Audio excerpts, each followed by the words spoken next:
Em nome do Pai, do Filho e do Espírito Santo. Amém.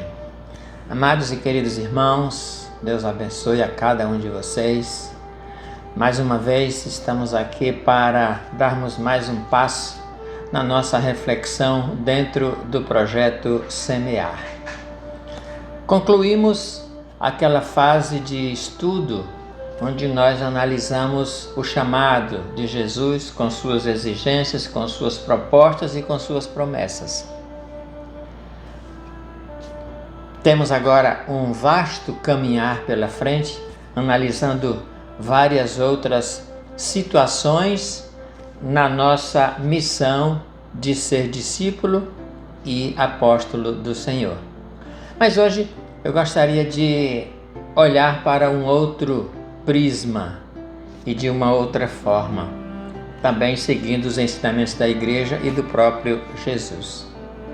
Estamos às vésperas de mais um pleito eleitoral e nós, cristãos, precisamos entender que temos responsabilidades neste momento.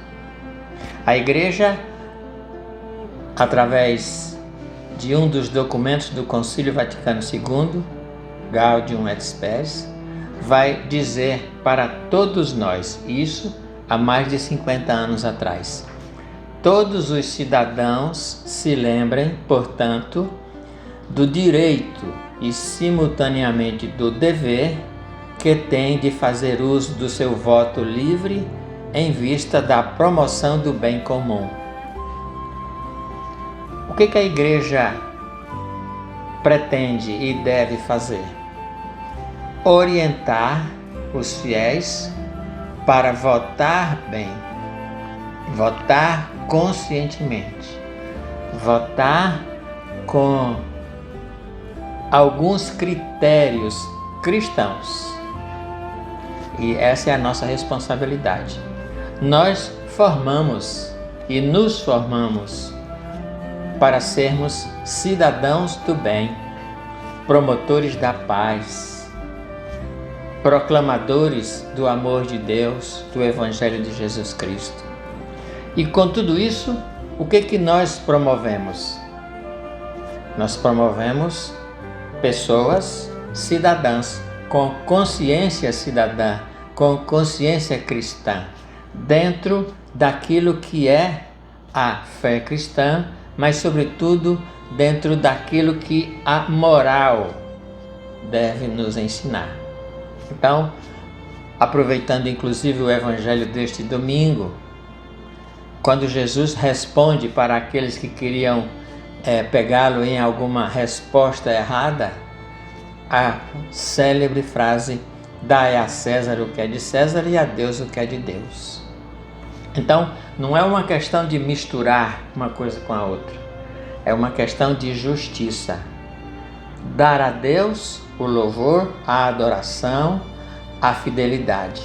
Mas também promover a sociedade para uma vida justa de paz, segundo os princípios do Evangelho de Jesus Cristo.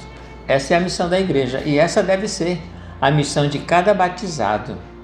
A Igreja não é um partido político, a Igreja não indica candidatos, mas a Igreja incentiva para que fiéis, católicos, cristãos, se envolvam nesse meio com o objetivo de evangelizar e promover aquilo que todo político deveria fazer: evangelizar e promover a justiça e a paz.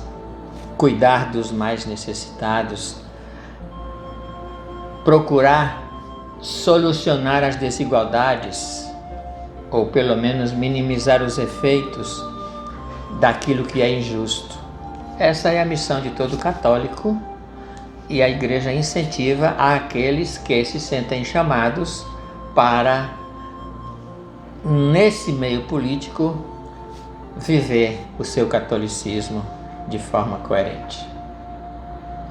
Por isso, para ajudar você, meu irmão, a escolher bem, porque veja, Se nós hoje sofremos por conta de muitos políticos que são eleitos sem critérios, é exatamente porque na hora de votar a gente não obedece a alguns critérios e, infelizmente, muitos acabam até vendendo, fazendo do seu voto uma mercadoria.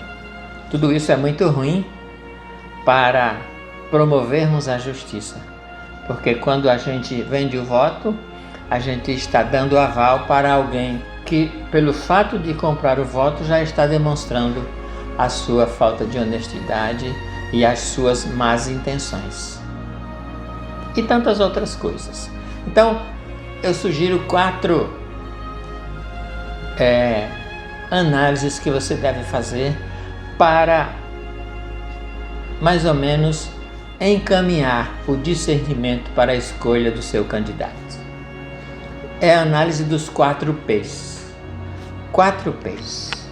Analise, antes de você se decidir por um candidato, esses 4 P's. Primeiro P, partido.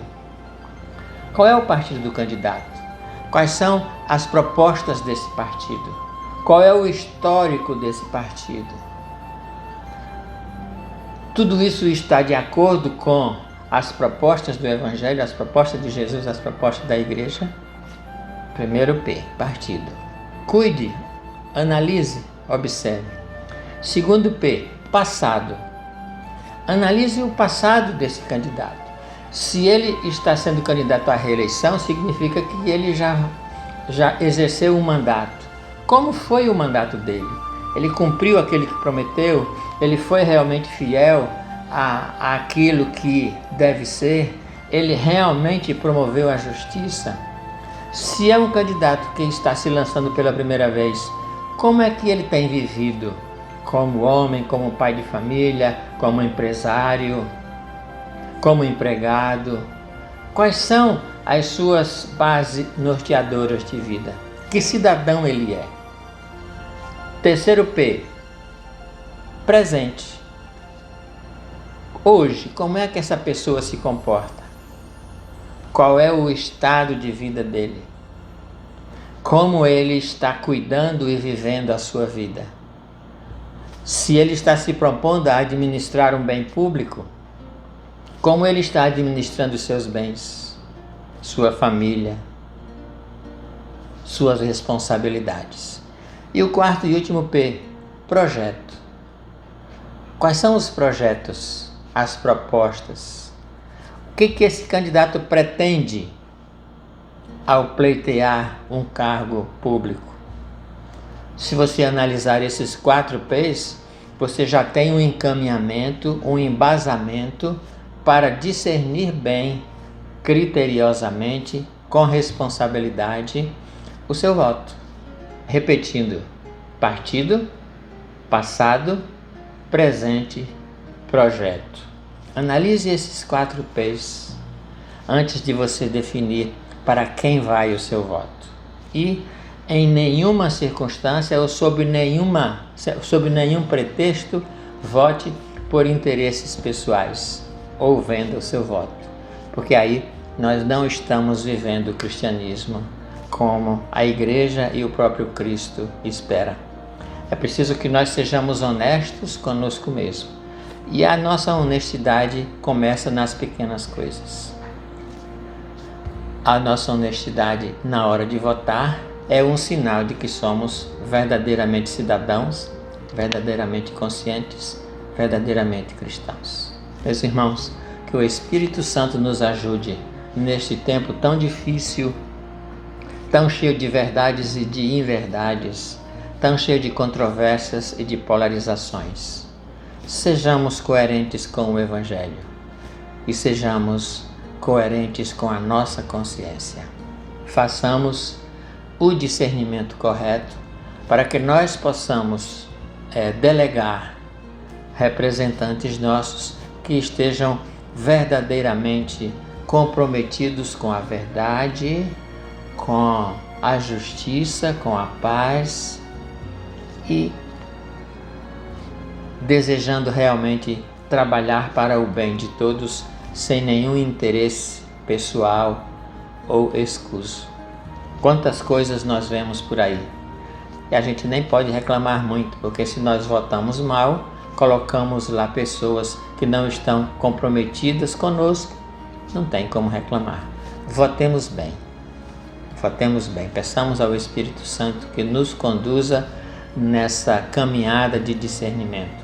Não nos deixemos levar por promessas vãs, mas permitamos que o Espírito Santo nos conduza, toque os nossos corações e sejamos cidadãos conscientes para exercer o nosso direito de votar bem e também a nossa obrigação de votar bem. Nós temos o direito de votar e devemos votar bem. Nós temos a obrigação de votar bem. Que Deus nos abençoe, que Nossa Senhora interceda por nós e que nós sejamos maduros, conscientes, convictos na hora do nosso voto, para o bem comum, para o bem do nosso Brasil. Que Deus nos abençoe.